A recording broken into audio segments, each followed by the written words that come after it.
देखिए बच्चों, ये जो है कक्षा 9 और आज आपको जो है प्रश्नावली 2 का यल बताया जा रहा है, जिसमें हमने क्वेश्चन नंबर 4 तक हमने सर्वसामायिका का प्रयोग करते हुए प्रत्येक का हमने प्रसार किया। कई भाग दिए गए थे, तो क्वेश्चन नंबर 4 तक हमने आपको बताया। अब देखिए हम क्वेश्चन नंबर 5 में आपको बता रहे हैं। क्वेश्चन नंबर 5 से शुरू करते हैं, क्योंकि क्वेश्चन नंबर 4 तक इसके पहले टर्न में हमने बता दिया है। देखो क्वेश्चन नंबर 5 का हम पहला भाग कह रहा है गुणनखंड ज्ञात कीजिए, जिसमें क्वेश्चन दिया है 4x² प्लस 9y² प्लस यहाँ 60z² दिया है, 12xy minus 24yz minus 16xz। ये क्वेश्चन आपका दिया गया है। इनका गुणनखंड ज्ञात करना है। 4x² धन 9y² धन 16z² plus 12xy minus 2yz minus 16xz का कह रहा है गुणनखंड ज्ञात कीजिए। तो देखिए ये किस सूत्र पे आधारित है जिसका गुणनखंड हमें करना है, ज़रा उस पर हम चर्चा कर देते हैं। a प्लस बी प्लस सी का होल स्क्वायर बराबर फार्मूला होता है a² plus b² plus c² plus 2ab plus 2bc plus 2ca। तो इसी सूत्र पे आधारित है। देखिए तो हम जो है इसे इनके जैसा बनाएंगे, तो इनको हम ऐसा लिखेंगे तो ये गुणनखंड हो जाएगा। अब बनाने के लिए थोड़ा जो ये क्वेश्चन में दिया गया है इसको जरा देखेंगे कि यहाँ पर माइनस भी दे दिया है और जो फार्मूला होता है पूरा प्लस में ही दिया गया है। लड़के यहाँ बहुत ही कन्फ्यूज हुए हो जाते हैं कि माइनस दिया है, सूत्र प्लस का होता है तो कैसे बनाएं, कहाँ पर प्लस होगा कहाँ पर माइनस, ये बहुत गलतियाँ कर देते हैं। तो इसमें ध्यान देना है, गलती नहीं होगा। हमें ये देखना है किसका मान धन है, बहुत ही ध्यान समझेंगे। किसका मान क्या है, धन है, तो हम देखते हैं कि x और y का गुणा करते हुए धनात्मक मान प्राप्त हुआ। इसका अर्थ ये है कि अगर हम x और y दोनों का मान माइनस ले लिया जाए, यानी x और y दोनों का मान अगर हम माइनस के साथ अगर लिखते हैं तो इनका हम गुणा करते हैं तो माइनस माइनस प्लस आ जाएगा। पहली स्थिति ये भी सही है। दूसरा, इसमें हम देखते हैं कि y z यानी x y के अलावा z तीसरा पद है। कौन सा पद, तीसरा। अगर हम z को अकेले ऋणात्मक कर दें, z को अगर हम अकेले ऋणात्मक कर दें तो देखिए minus plus minus minus plus minus भी हो सकता है। और अगर ये दोनों को माइनस करते हैं तो देखिए ये माइनस प्लस माइनस, फिर देखो माइनस प्लस माइनस हो जाएगा। तो कोई लड़का यानी a और b दोनों को ऋण करके भी बना सकता है या केवल c को हम ऋण करके भी बना सकते हैं, तो दोनों सही है। चाहे आप इसको ऋण बना के लिखिए या केवल z को अकेले ही ऋण बना कर लिखेंगे, तो इनके जैसा सूत्र यहाँ बनाया जा सकता है। तो इसके लिए हम ये देखेंगे कि अकेला कौन सा पद है, उसी को ऋण करते हैं। देखो x y धन है, इसमें z नहीं दिया गया है और z वाला यहाँ पर दोनों माइनस दिया गया है। इसका मतलब ये जो तीसरा पद होगा उसको हमको ऋणात्मक लिखना होगा। तो देखिए हम लिख रहे हैं, इनको हम लिख सकते हैं 2x का होल स्क्वायर प्लस 3y का होल स्क्वायर प्लस इनको हम लिख सकते हैं माइनस 4z का होल स्क्वायर, क्योंकि हम जानते हैं अगर माइनस का वर्ग करेंगे तो प्लस ही होगा। इसको हम हल करेंगे तो यही प्राप्त होगा प्लस, यानी जो कुछ भी लिखो हमें यही मिलना चाहिए और उसके साथ साथ हम सूत्र जैसा बनाएंगे भी। अब देखिए हमें फार्मूला में क्या होता है 2a क्या है हमारा 2x गुणते b क्या है हमारा 3y। इनको हम हल करेंगे, देखो प्लस के साथ मिलेगा आपको 2 दूना 4 3 12xy। फिर देखिए अगला फार्मूला होता है प्लस 2b, b हमारा क्या है 3y। फिर c होता है, c हमारा क्या है माइनस 4z। इनको हम सरल करेंगे, देखो यही मिलेगा प्लस माइनस माइनस 2 3 6 चौक 24। यहाँ पर 24yz दिया गया है, 24yz दिया गया है किताब में। तो देखो 3 दूना 6 चौक 24 माइनस प्लस माइनस। फिर देखिए तीसरा होता है 2, यहाँ लिखा गया यक्स, यक्स का मान क्या है हमारा 2x, गुणते जेड का मान हमारा क्या है -4z। अब देखो माइनस प्लस माइनस 2 दूना 4 चौक 16, तो देखो सभी मिल रहा है। इनको हम सरल करेंगे तो हमें पुनः वही प्राप्त हो जाएगा। और इनको हम सूत्र जैसा बना भी दिए हैं, जो आप a + b + c का फार्मूला जानते हैं। देखो 4x² धन 9y² धन 16z² को हम लिख सकते हैं 2x पूरे घात 2, 3y पूरे घात 2 और -4z की घात 2, क्योंकि इसका वर्ग करेंगे 16 आएगा। लेकिन हमने बताया यहाँ माइनस क्यों लिखा गया, क्योंकि हम देखते हैं कि x y दोनों धनात्मक हैं, इसलिए धन में लिखा गया। z वाला केवल यहाँ ऋण में दिया गया, इसलिए हमने इसको माइनस में लिख दिया गया। अब इसको हम सरल करेंगे तो पुनः वही प्राप्त होगा। तो ये किस सूत्र पर आधारित है, a + b + c क्या है माइनस है का होल स्क्वायर। ये बेटा इसका फार्मूला हो गया। अब आप a + b + c का फार्मूला में रखेंगे तो आपको यही प्राप्त होगा। तो इसका गुणनखंड हमें क्या मिला 2x + 3y - 4z का होल स्क्वायर। तो इस तरह से सवालें जो होता है इसको आप सरल कर सकते हैं। देखो हम इसमें कई भाग दिए गए हैं, एक इसका हम दूसरा भी भाग आपको बता देते हैं। क्वेश्चन नंबर 5 का यहाँ लिखा गया है 2x² y², 8 यहाँ लिखा गया है, z की घात 2 है, -2√2 xy + 4√2 yz -8xz।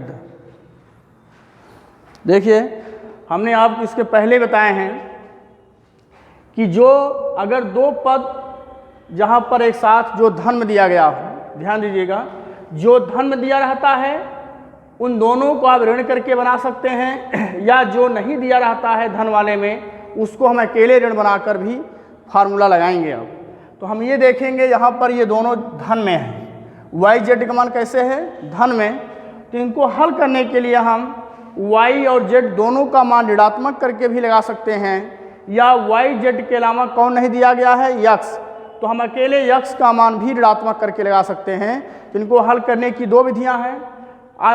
इस क्वेश्चन में हम दोनों विधियां आपको बताएंगे, दोनों के मान देखने में अलग लगाएंगे, लेकिन हल करने के पश्चात उनका मान हमें यही प्राप्त होगा। तो दोनों आपका सही माना जाएगा, चाहे जो लगाएंगे आप। तो देखिए यहाँ पर y z धनात्मक है, तो कोई लड़का y और z को वर्ग बनाते समय दोनों का ऋण कर देंगे तब भी सही है, या y z के अलावा जो तीसरा पद है x उसको अकेले x करके हल करेंगे तब भी हमें यही प्राप्त होगा। तो हम सबसे पहले x को ऋण बना रहे हैं, y और z को धन बना रहे हैं। तो देखिए यहाँ पर 2 है, दोनों संख्याओं को वर्ग होना चाहिए, तो 2x स्क्वायर को अगर हम पूर्ण वर्ग बनाना चाहते हैं तो इनको हम लिख सकते हैं √2x। हमने बताया x को क्या बनाना है ऋण में, तो इसका होल स्क्वायर करेंगे, हल करेंगे तो हमें क्या प्राप्त होगा 2x स्क्वायर, क्योंकि माइनस वर्ग करेंगे प्लस √2 का वर्ग करेंगे 2, x वर्ग करेंगे तो x स्क्वायर हमें प्राप्त होगा, प्लस y² प्लस इसको लिख सकते हैं 2√2z का होल स्क्वायर, इनका वर्ग करेंगे 2 दूना 4 दूना 8, z का वर्ग करेंगे तो z स्क्वायर हो जाएगा। अब फार्मूला हमारा बनता है +2a, हमारा क्या है -√2x, इंटू b हमारा क्या है y है। इनको हम हल करेंगे तो देखो हमें यही प्राप्त होगा, माइनस प्लस माइनस 2√2xy प्राप्त होगा, प्लस अगला फार्मूला हमारे में होता क्या है 2bc, b हमारा y है और c हमारा क्या है 2√2z है।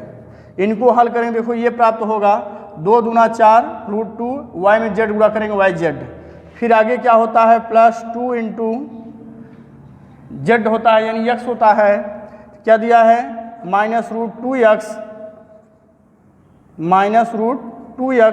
इंटू z हमारा क्या है 2√2z है। अब देखिए इसको हल करेंगे तो माइनस प्लस माइनस होता है 2 दूना 4, देखो यहाँ 2 दूना 4 √2 गुणा करेंगे 2, तो 2 दूना 4 दूना 8 हो जाएगा और माइनस प्लस माइनस हो जाएगा x z हो जाएगा। इनको हम हल करेंगे देखो हमें वही प्राप्त हुआ, तो इनको हम लिख सकते हैं -√2x plus Y plus 2√2 z का क्या होल स्क्वायर। तो हमारा पहला इसका गुणनखंड ये भी आपका सही है, या इनको कोई लड़का इन दोनों को ऋण में बना देगा तब भी सही है। देखो हम अगला लिख रहे हैं आपको या करके, कोई लड़का ऐसे भी लिख सकता है √2x का whole square plus minus y का whole square plus minus 2√2 z का होल स्क्वायर। इस पर भी अगर आप लगाते हैं तब भी सही होगा। देखिए हम इस पर भी बना रहे हैं प्लस 2 × a हमारा √2x है और माइनस गुणते माइनस वाई होगा। इनको हल करेंगे देखो तो हमें क्या प्राप्त होगा, यही प्राप्त होगा प्लस माइनस माइनस 2√2xy, फिर प्लस 2 गुणते माइनस वाई लिखेंगे गुणते माइनस 2√2z लिखेंगे। ये देखो माइनस माइनस प्लस होता है और 2 दूना 4√2 वही आएगा। फिर देखो प्लस 2 गुणते 2√2z गुणते क्या है √2x, और z वाला ऋण में है इसलिए हम माइनस लिखेंगे तो माइनस प्लस माइनस हो जाएगा, 2 दूना 4 दूना 8। तो आप इनको ऐसा भी लिख सकते हैं और इनको हम ऐसा भी लिख सकते हैं, लेकिन दोनों में देखो आंसर अलग अलग आएंगे। इसमें हमारा क्या बन रहा है, ए हमारा धन में है धन में लिखेंगे, बी हमारा ऋण में है ऋण में लिखेंगे, सी हमारा ऋण में है तो ऋण में लिखेंगे।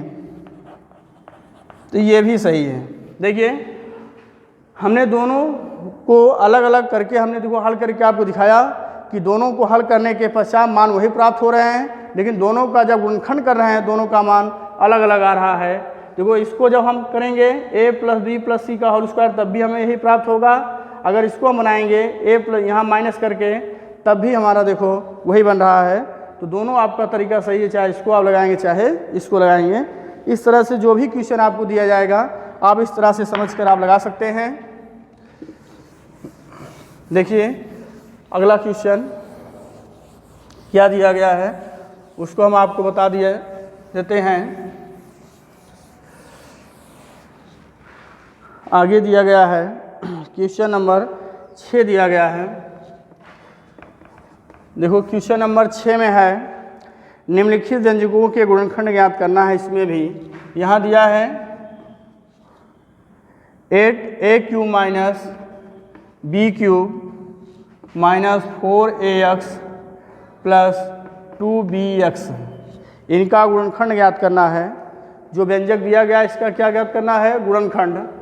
तो देखिए इसका गुणनखंड करेंगे यानी इनके बीच में गुणा का चिन्ह होना चाहिए और इनको कई खंडों में तोड़ देना है। तो देखिए इसको हम लिख सकते हैं 2a का होल क्यूब माइनस b³, इन दोनों में माइनस 2x कॉमन है तो मिलेगा 2a माइनस b हो जाएगा, क्योंकि इसमें हमने 2x कॉमन ले लिया तो यहाँ पर मिलेगा 2a और यहाँ पर माइनस b हो जाएगा। अब देखिए यहाँ पर आप देखेंगे तो a³ माइनस b³ जैसा है, फार्मूला याद रहेगा तो आप सवाल को हल कर सकते हैं। देखो हमने इसको बना दिया 2a का होल क्यूब माइनस b³, इन दोनों में माइनस 2x कॉमन है मिलेगा 2a माइनस b। अब a³ माइनस b³ का फार्मूला होता है एक कोष्ठक में a माइनस b और एक कोष्ठक में a square plus b square plus ab होता है। एक कोष्ठक में a minus b a square plus b square plus ab लिखा गया है और minus 2x into 2a minus b। अब इन दोनों पदों में देखते हैं कि 2a माइनस b क्या है, कॉमन बन रहा है। तो 2a माइनस b जब मैंने कॉमन ले लिया तो यहाँ मिलेगा 4a square plus b square plus 2ab minus 2x। अब देखिए इसको सरल किया गया। अब इसमें कहीं आप देख रहे हैं कि कॉमन नहीं बन रहा है तो इसका जो है गुणनखंड ये प्राप्त हुआ 2a minus b into 4a square plus b square plus 2ab minus 2x। इसी तरह से क्वेश्चन नंबर 6 का आप दूसरा भाग सरल कर लीजिएगा। अब हम क्वेश्चन नंबर 7 आपको बता रहे हैं। देखिए क्वेश्चन नंबर 7 का इसमें 4 भाग दिए गए हैं। करा निम्नलिखित घनों को प्रसारित रूप में लिखना है। जैसे पहला दिया है 2x + 1 का होल क्यूब, इनका प्रसार करके ये जैसे गुणनखंड में दिया गया है इसका प्रसार करना है। कौन सा ऐसा व्यंजक है जिसका गुणनखंड करने पे हमें ये प्राप्त हुआ है। तो देखिए अगर आप इसको ध्यान से देखेंगे, अगर आपको फार्मूला याद है तो उन पर आधारित करके आप इनको हल कर सकते हैं। तो देखिए ये किस सूत्र पे आधारित है, a + b का होल क्यूब जैसा है, जिसका फार्मूला आप पिछली कक्षाओं में पढ़े हैं। तो a + b का होल क्यूब बराबर आप जानते हैं a³ + b³ + 3ab × a + b। ये फार्मूला आपको लिखते ही मान याद आ गया होगा कि हाँ इसे हमने पढ़ा है कक्षा 8 में। a + b का होल क्यूब बराबर होता है a³ + b³ + 3ab × a + b। इसी सूत्र का प्रयोग करके इसको हम सरल करेंगे, प्रसार करेंगे। तो देखो हमें क्या प्राप्त होता है, क्या है a हमारा 2x है, तो a³ + b³ + 3a × b × a + b, a³ + b³ + 3ab × a + b सूत्र द्वारा हल किया गया। अब इनको और सरल कर देंगे। 2 दूना 4 दूना 8 होता है और 1 का क्यूब करेंगे 1 हो जाएगा। 3 दूना 6 x, फिर 2x + 1, इनको और प्रसार करेंगे तो 8x³ है धन 1 है, इसका गुणा इसमें करेंगे 6 दूना 12, x³ कितना हो जाएगा 2 +++ 6x गुणा इनमें करेंगे यहाँ हो जाएगा 6x।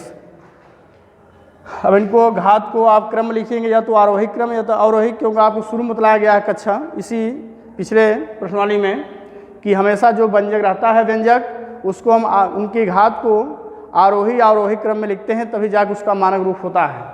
तो हम सबसे पहले लिखते हैं 8x³ है, फिर धन 12x² है, फिर धन 6x है, फिर धन 1 है। तो ये इसका प्रसार हो गया जो आपके क्वेश्चन में दिया गया था।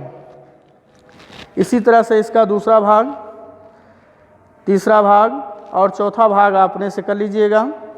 अब जो है हम क्वेश्चन नंबर 8 का कुछ भाग बता दिया जा रहा है। देखिए क्वेश्चन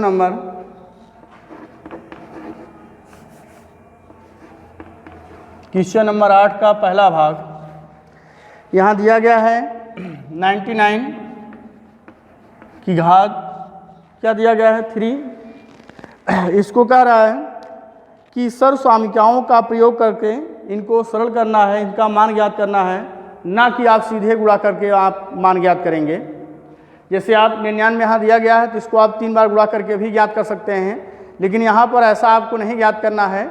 आपने जो क्यूब का फार्मूला जानते हैं यानी a + b का होल क्यूब या a - b का होल क्यूब, उनके जैसा आप बनाएंगे, चाहे a + b का होल क्यूब बनाएंगे चाहे a - b का होल क्यूब बनाएंगे, और उनके सूत्र का प्रयोग करके आपको सरल करना है, सीधे आपको गुणा नहीं करना है। अब रही बात यहाँ पर कि हमें a + b का होल क्यूब बनाने में ज़्यादा सुविधा है कि a - b का होल क्यूब बनाने में है या a + b का होल क्यूब बनाने में है। देखिए आप इस तरह से बनाइए ताकि आपको जब इनका गुणा मिले घात के रूप में जब मिलेगा, जब इनका गुणा करना पड़े तो आपको ऐसा गुणा ना आए कि आपको रफ्कार में जाना पड़े। आप डायरेक्ट गुणा करने का तरीका इसमें अपनाएंगे, ऐसा आप सिद्धांत को बनाकर आप चलेंगे। तो इसके लिए हम जानते हैं कि जब 0 के साथ कोई पद दिया रहता है 1 या 2, उसका गुणा करते समय हमको कहीं रफ्कार में जाने की ज़रूरत नहीं पड़ती है, हम डायरेक्ट गुणा कर सकते हैं। इसलिए हम इसको जब भी बनाएंगे तो 0 के पदों में बनाएंगे, जैसे 100 के साथ, 1000 के साथ, ऐसे ही बनाएंगे, ऐसा नहीं 90 80 के साथ बनाएंगे। तो इनको हम क्या लिख सकते हैं, 99 को क्या लिख सकते हैं 100 - 1 लिख सकते हैं, और इसकी घात 3 है, 3 कर दिया। अगर 100 में से घटाएंगे यही आएगा, अर्थात ये इसके बराबर है। अगर कोई लड़का यहाँ 90 धन 9 कर दिया तो a + b का होल क्यूब बना रहा है, वो भी सही है। कोई लड़का 98 धन 1 कर दिया, कोई 97 धन कर दिया, कोई 50 धन कर दिया, तो सब सही है। लेकिन क्यों ऐसा ही लिखा जाता है, इसमें हम जब गुणा करते हैं तो हमें गुणा करने की कहीं बाहर ज़रूरत नहीं पड़ती, हम डायरेक्ट कर सकते हैं। इसलिए सदैव इसी नियम का आप प्रयोग करेंगे, अन्यथा आपका सवाल जो होगा सही तो होगा मगर लगाते समय आपको बहुत समय लगेगा और आप बार बार आप रफ्कार में जाकर उनका गुणा करके तभी आप लिख पाएंगे। तो सर्वसंख्या का प्रयोग का मतलब रह ही नहीं जाएगा। इसलिए हमेशा आप जीरो के साथ उनका संबंध बनाएंगे, चाहे जोड़कर चाहे घटाकर। अब हम देखते हैं जो ये लिखा गया है ये किस सूत्र पर आधारित है। अब आप देखते ही मान समझ गए होंगे कि ये किस पे आधारित है, a माइनस बी का होल क्यूब का है, जिसका फार्मूला आप लोग जानते ही हैं, a cube minus b cube minus 3ab into a minus b. तो उनके जैसा समझकर हम आप इसको सरल करेंगे। a क्यूब, a हमारा 100 है तो 100 क्यूब कर देंगे, minus b cube minus 3a into b into a minus b, a minus b का whole cube, a cube minus b cube minus 3ab into a minus b. अब इनको आप सरल करेंगे। अब देखो जीरो लिखने से हम इसको क्यूब करेंगे तो हमें बाहर जाने की कोई ज़रूरत नहीं है, हम यहीं पर गुणा करके डायरेक्ट भी लिख सकते हैं, क्योंकि 100,000 का गुणा करने का तरीका आपको बताया गया है। यहाँ पर 1 है, 1 लिखेंगे, यहाँ कितने जीरो है 2, 2 को गुणा 3 करेंगे 2 तिहाई 6, अर्थात 6 जीरो लिखेंगे। कितने जीरो लिखोगे 6 जीरो। कैसे किया गया, यहाँ पर जीरो को गिन लेंगे, कितने जीरो हैं 2, और इसकी घात कितना है 3, उनका गुणा करते हैं 2 तिहाई 6, यानी 6 जीरो लिखेंगे। इसका अर्थ ये है अगर हम 100 को गुणा 3 बार करेंगे तो उसका मान 1 लिख के 6 जीरो आएगा। और 1 का क्यूब करेंगे तो आप जानते हैं 1 ही होगा, माइनस इसका गुणा इसमें करेंगे तो 300 हो जाएगा, और यहाँ 100 माइनस 1 हो जाएगा। और आगे चलिए, यहाँ पर 1 2 3 4 5 6 माइनस 1, इसका गुणा इसमें करेंगे, माइनस 3 1 के 3 2 2 4 जीरो, माइनस माइनस प्लस 300 हो जाएगा। अब देखिए प्लस प्लस को जोड़ लीजिए, माइनस माइनस जोड़कर फिर घटा देते हैं। तो देखिए इनका जब इसके साथ जोड़ेंगे तो 0 0 3 फिर 3 जीरो फिर 1, तो इनको जोड़ेंगे तो ये प्राप्त होगा, माइनस इसको इसमें जोड़ेंगे 1 0 0 0 3। अब आप घटा देंगे, देखो हमें कहीं जाना नहीं पड़ रहा, डायरेक्ट हल हो रहा है। अब इसको घटाएंगे भी, देखो 0 में से 1 नहीं घटेगा, उधार लेंगे, 10 में से 1 गए 9, यहाँ 9 बचेगा, यहाँ 2 बचेगा, अब यहाँ 0 हुआ, देखो 3 तक यहाँ हो गया, यहाँ 0 है, 0 में 0 निकालेंगे 0 आ जाएगा, फिर 3 पहुँच गए, इसके पास गए, उधार लिया, 10 में 3 गए 7, यहाँ 9 बचेगा, 1 2 3 4 5 6, ये आपका आंसर हो गया। तो इसका अर्थ ये है कि 99 का गुणा अगर आप 3 बार करते हैं, सीधा अगर गुणा करेंगे आप तो गुणा करके देखिएगा तो आपको यही मिलेगा। ठीक है, तो इस तरह से आप इन सभी गुणनफल को आप सर्वसम्यक्ता की सहायता से ऐसे हल करेंगे, हल करके इन सभी का मान आप ज्ञात करेंगे। इसी तरह दूसरा भाग, तीसरा भाग सब दिया गया है, इसको आप सरल कर सकते हैं।